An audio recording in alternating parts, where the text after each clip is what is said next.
For the last couple of off seasons, I felt like the tight end position was starting to finally get a little bit of depth. So in fantasy football, we weren't left figuring out what should we do here on a weekly basis. But heading into 2024, I'm not so sure. We have a couple of tight ends coming off major knee injuries, including TJ Hawkinson. Outside of Brock Bowers, the 2024 class is super weak. And there are several rookies who just didn't perform up to expectations last season. Will they break out this year? I feel like once again we're gonna have more question marks than answers. So who are my top 18 tight ends and when should we be drafting them?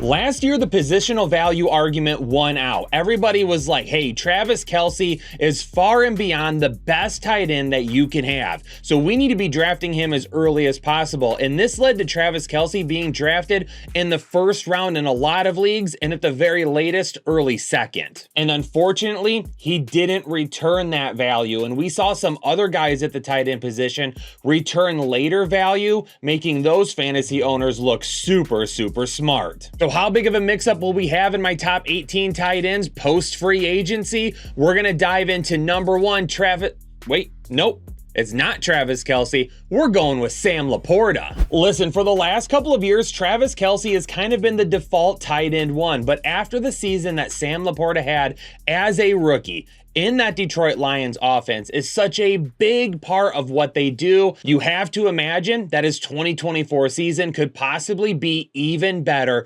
locking him in as one of the most important tight ends to own this season. Then at number two, we will go with Travis Kelce. They've added Marquise Brown, which I don't really think is going to hurt Travis Kelce. I think it's going to help him. Now they're going to have that speed threat on the outside once again, something they haven't had since getting rid of Tyreek Hill, which is going to open up the middle of the field a little bit more. And now that Rashee Rice is more established, maybe we'll get some better one-on-one matchups for Travis Kelce and he'll return to some dominance. But his age is a big factor here, and because of that, I'm going to give the nod to Sam Laporta instead. We saw Baltimore beef up the run game signing Derrick Henry, but they haven't done a whole lot to beef up the passing game. They really still feel like their combination of Zay Flowers and Rashad Bateman paired with my tight end 3, Mark Andrews, will be more than enough for Lamar Jackson.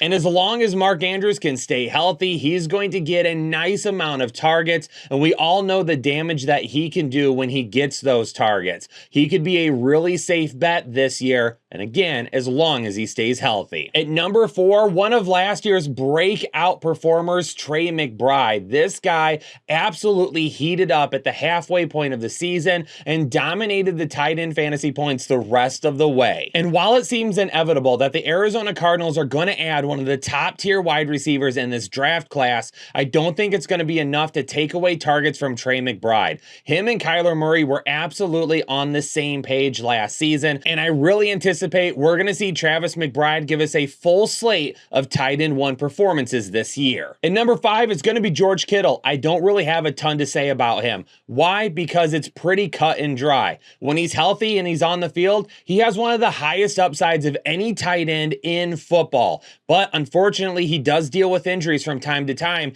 And in this offense with Brandon Ayuk, Deebo Samuel, and Christian McCaffrey, he's going to disappear for some games. So he might be one of the highest ceiling tight ends that you could own, but he's also going to be one of the tight ends that will be the riskiest to play every single week. At number 6, we're going to go with Kyle Pitts. Now, I have warned everybody about Kyle Pitts since he came into the league. I wasn't on Kyle Pitts' rookie season or the last 2 years, but going into year 4, I know it's crazy, year 4 already, I'm on Kyle Pitts. He's going to have his best quarterback that he's ever played with. He's got weapons around him to take off the pressure, and hopefully the targets will be there on a consistent basis. If they are, it's all on Kyle Pitts. If he doesn't put it together this season, then we need to be completely done with him for sure. At number 7, I'm going to go with Evan Ingram. And last year, he gave you another spectacular season at the tight end position. With Calvin Ridley gone, being replaced by Gabe Davis, that's only going to make Evan Ingram better this season. Gabe Davis is not going to warrant the type of target share that Calvin Ridley had last season, but he's still going to provide the deep threat and the speed on the outside to keep defenders pulled that way and open up the middle of the field for Evan Ingram to absolutely eat some targets. Let's just hope he scores a little bit more this year. Jake Ferguson at number 8, and behind CeeDee Lamb, he's probably going to be the number 2 target on this team. Last year, I was a little bit skeptical about whether or not he can give us a lot of consistent performances, and we saw some up and downs from him. To begin the year, he didn't really see the targets.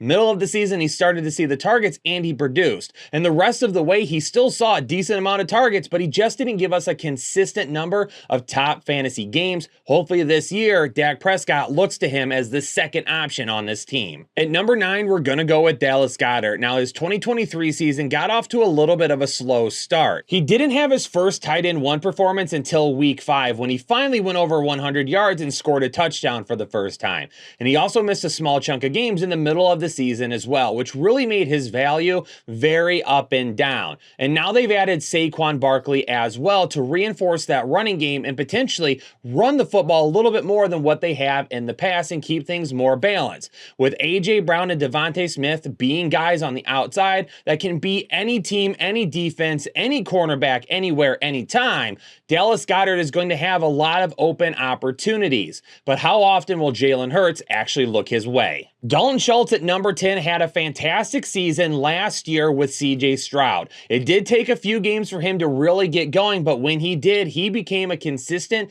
fantasy performer. And this season, I absolutely feel like he's going to be locked in for another good year. Houston gave him the 1-year prove-it deal. Then they decided to give him a second deal worth 3 years. Clearly, they want him there. Clearly, CJ Stroud likes him. And I do believe Dalton Schultz will be a consistent fantasy performer. At number 11, we're going to go with Pat Freiermuth. And I would like to go a lot higher with him. And honestly, all the way up to tight end 9 seems feasible right now. But how often is Russell Wilson going to look his way? We already know that losing Deontay Johnson, trading him away, is going to open up some targets for Pat Freiermuth, and I like that part of the game. But remember back when Jimmy Graham was with the Seattle Seahawks, Russell Wilson did look his way quite often, but more in a red zone capacity. And that is where Pat Freiermuth excels as well. But we still have Darnell Washington on this team too that could end up seeing some 2 tight end sets, and we know that Arthur Smith loves to do that. So how often are we going to be looking to Patty F? That's a lot of the questions that come into play here. At number 12, we're going to go with Dalton Kincaid, and my hope is that we see a much more consistent performance from him in 2024. Last year, he was thought to be the rookie tight end 1, being utilized a lot like Kyle Pitts was utilized his rookie season, out in the slot or out wide.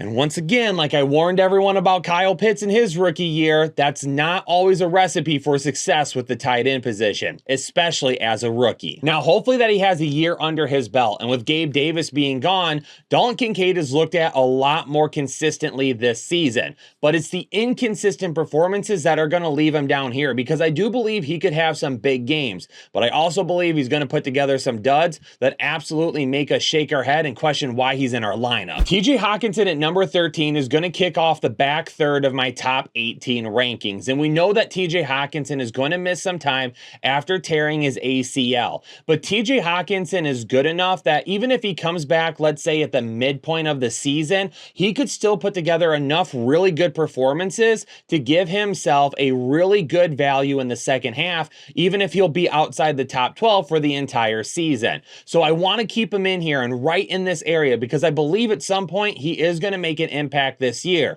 but we still don't know who his quarterback is going to be. And is the change from Kirk Cousins to a rookie quarterback or even Sam Darnold this year going to be enough to toss his fantasy value in the trash? I hope not. If you're drafting him, try to draft him super late, and maybe he's a guy you can stash on the IR until he's ready to go. At number 14, I'm going to go with David Njoku, and I would love to lock David Njoku in for some big time games this year after his breakout performance in 2023. But The same concern continues to be an issue for me, and it's the fact that Deshaun Watson just doesn't look his way. It takes Deshaun Watson landing on the bench for an injury or whatever, and then a backup quarterback to come in to consistently throw the ball to David Njoku, which makes no sense to me. And not only that, but we're adding Jerry Jeudy to the mix this year as well. So while I would love to have David Njoku inside my top 12 still, I just don't know if he's going to see enough consistent targets with the weapons that they have. In number 15, I'm going to go with Cole Kmet. Now, the biggest issue here is that Justin Fields and Cole Kmet were super connected. When Fields was playing, we knew that he was going to be looking to Cole Kmet quite a bit. But now we're switching to probably Caleb Williams. And not only that, but we've added Keenan Allen. So at what point do we say the switch at the quarterback position could hurt and he could lose enough targets to be a guy that while he might have some good games, he's not going to have enough consistent games? 8 touchdowns this year? Possibly. But is that going to be enough to get him inside the top 12?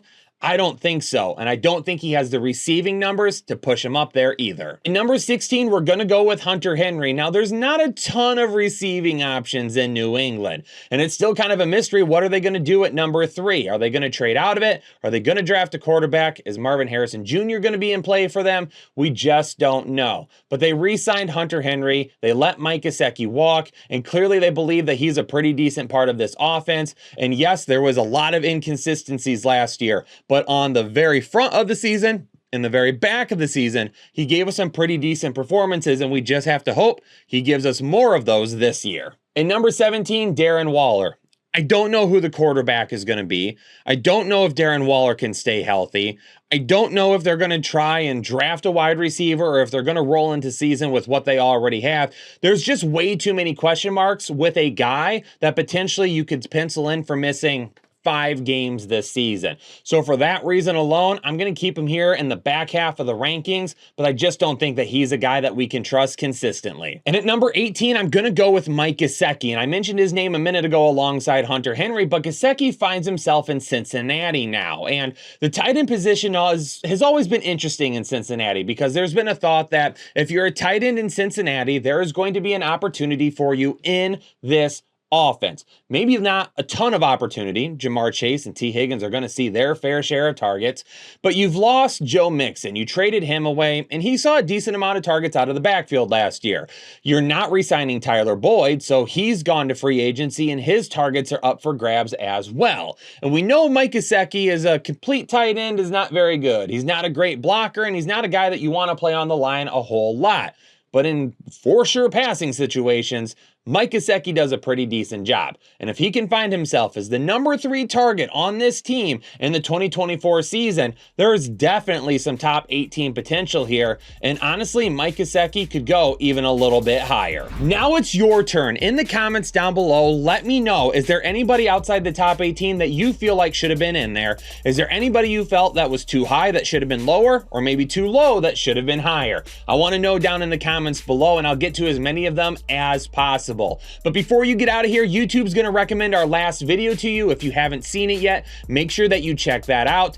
Leave a like on the video, subscribe if you're new, and turn those bell notifications on. So anytime we drop new content, you'll know about it right away. But for now, Headliner Nation, stay safe and healthy, and I'll catch you on the next episode of the Fantasy Headliners.